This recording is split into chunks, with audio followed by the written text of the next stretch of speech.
નમસ્કાર દર્શક મિત્રો, હું છું યશ. આપ જોઈ રહ્યા છો ન્યૂઝ ફોર ઇન્ડિયા, ગુજરાતનું ગૌરવ. સમાચારમાં આગળ વાત કરીએ. અમરાપુરા ગીરમાં સરકારી જમીનમાં દબાણ હટાવવા અમરાપુરના સરપંચ સહિત મામલતદારને આવેદનપત્ર આપ્યું છે. ટૂંક સમયમાં દબાણ દૂર નહીં થાય તો મામલતદાર કચેરીના ગ્રાઉન્ડમાં આત્મવિલોપનની ચેતવણી આપી છે. માળિયાહાટીના તાલુકાના અમરાપુરા ગીર ગામના સરપંચ ભલુભાઈ સોલંકી, અનિલભાઈ વલ્લભભાઈ, દિલીપભાઈ સગર, ભરતભાઈ સગર, હરસુખભાઈ સગર સહિતના 15 જેટલા ખેડૂતોએ મામલતદાર કચેરી નાયબ મામલતદારને આવેદનપત્ર આપ્યું છે. અમરાપુરા અને આંબલગઢ વચ્ચે સરખડાની સરકારી જમીનમાં અમરાપુરના અમુક લોકોએ ગેરકાયદેસર દબાણ કર્યું છે. આ દબાણમાં દૂર કરવા માટે અમરાપુરના સરપંચ ભલુભાઈ સોલંકી સહિતના નગરજનોએ આજથી 6 મહિના પહેલા તારીખ 17/5/2023ના રોજ મામલતદાર કચેરી માળિયાહાટીનાને આ દબાણ દૂર કરવા અંગેની જાણ કરી હતી. આમ છતાં પણ કોઈ કાર્યવાહી ન થતાં પ્રાંત અધિકારીને પણ જાણ કરી હતી. એ પછી માળિયાહાટીના મામલતદાર કચેરીના સ્ટાફ ઉપર દોડી આવ્યા હતા.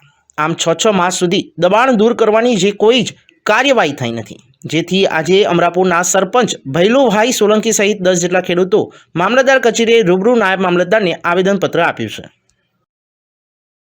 મારું નામ દિલીપભાઈ નારાયણભાઈ સોલંકી. હું વાડીએ ખાતેદાર ખેડૂત છું, વાડીએ રહું છું. પણ આ લોકોએ રસ્તો અમારો વર્ષો જૂનો રસ્તો, 50-60 વર્ષ જૂનો રસ્તો આ લોકો એ પેક કરી દીધો છે. તો હવે અમારી રસ્તો વાડીએ જવું કેવી રીતે? એ રસ્તો 2 દીમાં નહીં ખોલવામાં આવે, એટલે યોગ્ય કાર્યવાહી નહીં કરવામાં આવે તો અમે આ મામલતદાર કચેરીએ આત્મવિલોપનની ચેતવણી આપીએ છીએ. આજ રોજ અમે અમરાપુર ગામના ખાતેદારશ્રીઓ મામલતદાર સાહેબને લેખિતમાં આવેદનપત્ર આવેલું કે અમારા રસ્તો અમે LRC એક્સાઇડ મુજબની રસ્તાને 5 થી 6 મહિના પહેલાં ફરિયાદ કરેલી. ત્યારબાદ મામલતદાર ઓફિસમાંથી પ્રવીણ સિંગણિયા સાહેબ, મામલતદાર, નાયબ મામલતદાર સાહેબ રોજકામ કરવા આવેલા. તેમને ગલત ગેરમાર્ગે જે અમારો જે હયાત રસ્તો છે તે બતાવેલો નથી, રોજકામ પણ ગલત કરેલું છે અને જે સ્થળની સ્થિતિ જે છે અમારા રસ્તાની તે બતાવેલી નથી. ત્યારબાદ અમે LRC એક્સાઇડ મુજબ ફરિયાદ કરી, તે પછી અમે લેન્ડ ગ્રેબિંગ મુજબમાં ફરિયાદ કરેલી. તો તેમાંથી અમે કલેક્ટર સાહેબને રૂબરૂ મળ્યા તો સાહેબે પણ આદેશ કર્યો કે તમારો રસ્તો છે તે હું સાહેબને કહી દઉં છું, આવી અને ખુલ્લો કરી દેશે. આજની તારીખે અમારો રસ્તો આજે જે સામેના ઈસમો છે, માથાભારી તત્વો છે, બધા તે લોકો પેશકદમી કરેલી છે, તે લોકો પણ પેશકદમી છૂટી નથી કરતા અને અમારો રસ્તાનો આજની તારીખે કોઈ નિરાકરણ આવેલું નથી. એટલે સાહેબની મિલીભગતથી મામલતદાર કચેરીને 5 મહિનાથી વારંવાર રૂબરૂ મુલાકાત લેતા પણ અમને અમારો રસ્તો જે ગેરકાયદેસર દબાણ થયેલું છે તે પણ દબાણ દૂર કરવામાં નથી આવતું.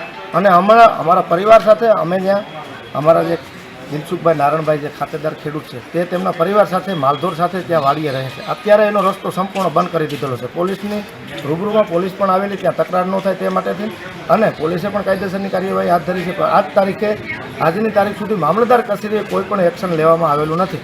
એટલે અમે એને આવેદનપત્ર આપ્યું 2 દિનની અંદર જો આના કંઈ પણ, અને જે રોજકામ કરેલું છે તેના પણ આપ ફોટા જોઈ શકો છો. જ્યાં નદી અમારી જમીન જે આવેલી છે એની બાજુમાં લાગુ સર્વે નંબર છે અને એમનું પાણીના નિકાલનું વાયુ છે, તો ત્યાં ગેરકાયદેસર રોજકામ કરી અને ત્યાં અમારો રસ્તો બતાવ્યો. આ જે રોજકામ કરવામાં આવ્યું છે સર્કલ સાહેબ તરફથી, તે પણ ખોટું રોજકામ કરવામાં આવ્યું છે અને એના વિરુદ્ધ અમે CMમાં ફરિયાદ કરશું, CM ઓફિસમાં, કે જે રોજકામ ખોટું કરી અને ગેરમાર્ગે દોરીને ખેડૂતનો રસ્તો છે એ ઇરાદાપૂર્વક અહીંની ઓફિસની પણ મિલીભગત હોય અને અમારો રસ્તો અમારી જમીન પસાવી લેવી હોય, આ બાબતથી આવા રોજકામ આ ઓફિસ તરફથી કરવામાં આવેલા છે. એટલે ખાસ અગત્યની નોંધ છે કે જો 2 દિવસમાં અમને આનું કંઈ પણ નિરાકરણ નહીં મળે અમારા રસ્તાનું, તો આ કચેરીની સામે અમે અમારા પરિવાર સાથે આત્મવિલોપન કરશું.